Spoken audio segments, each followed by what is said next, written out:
Hello, my friends. Hello, it's Matthew Street. Welcome to my channel. As always, I truly appreciate you being here. And folks, I've decided that 2023 is going to be the year of the Kinks, for me anyway, because as I told you in my last Kinks video a couple of weeks ago, I showed you the brand new The Journey Part 1, which is a brand new Kinks compilation out to celebrate their 60th anniversary, 1963 to 2023. Hopefully there'll be a lot of activity and things planned for their anniversary this year.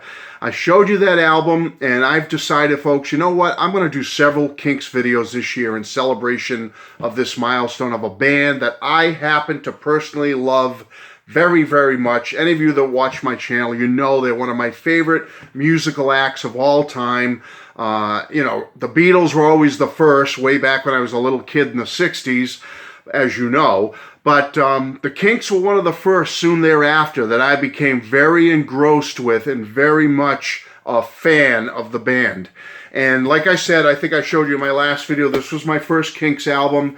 Got it through the RCA music service when I was like 11 years old or something, early 70s, and I've never looked back. This was the first. And then I remember being a paper boy, and several of us, if you got so many new subscriptions to the paper, you would get a little prize every 4 months or 6 months or something. And in 1973, a brand new album was out, and a lot of kids got movie passes or tickets to a show or something like that, or a ball game or something like that. But I won this record album, this exact album, it was 1973, so I was 11 going on 12, and I won the Kinks, the Great Lost Kinks album. Here it is right here. Here is my original that the newspaper gave to me as my prize. And they didn't ask me what album I wanted. This was just given to me. You won this album. And I was already a Kinks fan with their early hits and stuff. So when I received the Great Lost Kinks album, I was thrilled. Wow, another Kinks album. So this was my second Kinks album. And I never looked back, folks. I became a fan ever since and loved the band. Now, I love all eras of the Kinks. Before someone complains, how can you like this era more than the other era? Folks, I love everything by the Kinks, from album number 1 in 1964, The Kinks, all the way up to Phobia, their final album in 1993. I have been a fan. I love solo Ray Davies, solo Dave Davies. I'm a fan. But my favorite period has always been the Arista years. That period from 1977 with the release of Sleepwalker all the way up to 1984 with the final Arista album, Word of Mouth. That's my favorite block of Kinks ever. Okay, those 6 studio albums are my favorite zone. Kinks area is that. I love it. But I love all the other areas too. Okay, big fan of the late 60s experimental, early 70s, Muswell Hillbillies, the early British Invasion Kinks of the 60s, love it all. I even love their last few albums on MCA and Columbia, love them. But the 6 albums on Arista are my absolute favorite. Why?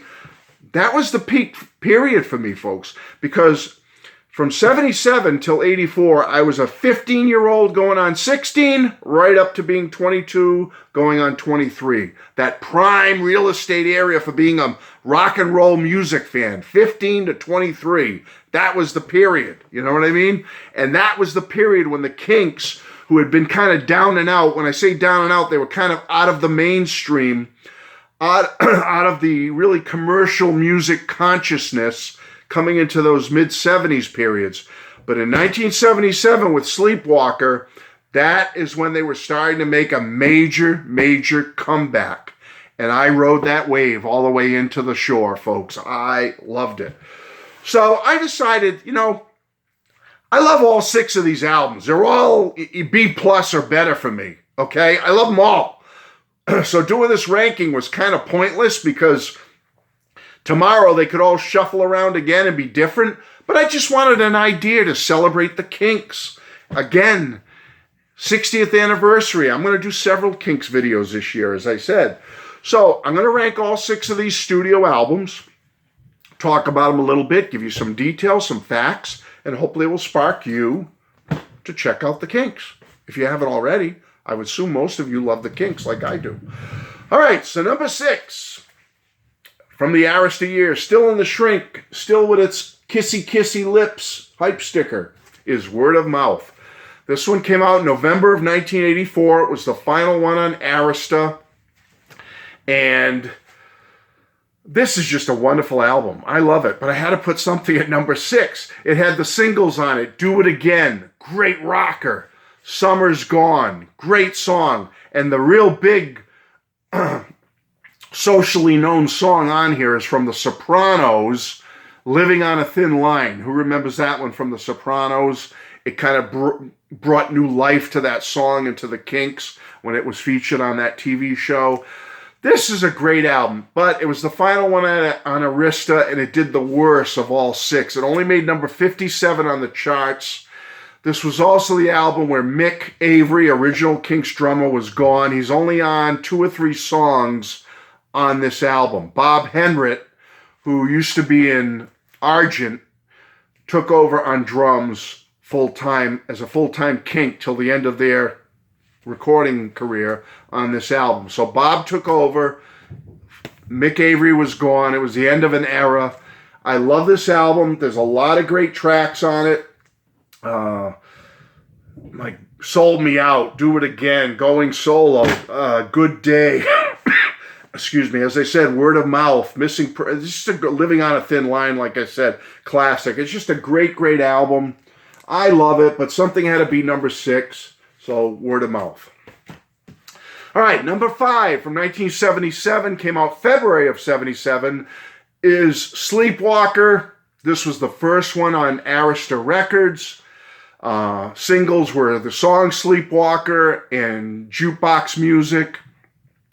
Got lots of airplay on FM radio where I'm from. The album made number 21, which was pretty good. This was the beginning. This was the first one on Arista. This was the one where they started making that major comeback. Their popularity, after waning in the early 70s, mid-70s, started to go on the rise again. They were starting to do bigger shows with bigger crowds again. People were taking notice of them again for this big resurgence comeback. They were getting radio play. They were starting to get the beginning of that arena rock status with Sleepwalker. And this is one heck of an album, folks. This is absolutely wonderful. I love it. This was also the first time I saw the Kinks live in 1977 in Providence, Rhode Island. Loved it. And number 5. It could be number 1. They're all good. Okay, number 4 is Give the People What They Want. Again, hype sticker still in the shrink. I only paid $6.50 for it, as you can see. But what a deal, because this is a great album. Fantastic album. Great material on it. I know it's going to be hard to see being white like that. Made number 15 on the charts, so it did well. Went gold. When this album came out, which was August of 81, I was in the United States Air Force overseas in the UK for over 2 years. But I did get to see them on this tour. They played in Ipswich in the UK in East Anglia at a little place called the Ipswich Gaumont Theatre. And I was leaning on the stage right in front of Dave Davies, front row, and I loved it. It was one of the most rocking, greatest shows I've ever seen. I mean, they were doing major tours across the road by this time. Lots of TV appearances, radio, etc. They were just really on fire, really in high demand. Commercial products were coming out, T-shirts. There was a fan club you could join that I got involved in. The big singles on here were Destroyer, Predictable, and Better Things. And there's some great videos for those songs as well if you check them out. And as I said, a gold album. Give the People What They Want, number 4. Number 3 is a big sentimental pick for me because I love the album Misfits. Came out May of 1978 when I was just finishing up my junior year in high school, and I don't know, this album had an effect on me. I love Sleepwalker. It made number 5, but this one, Misfits, gets number 3 because I just love the songs on this a little bit more than Sleepwalker, although I love Sleepwalker. Rock and Roll Fantasy spoke to me. I love that song and what it sings about. The other single on here was Live Life, which is a scorching Kinks rocker.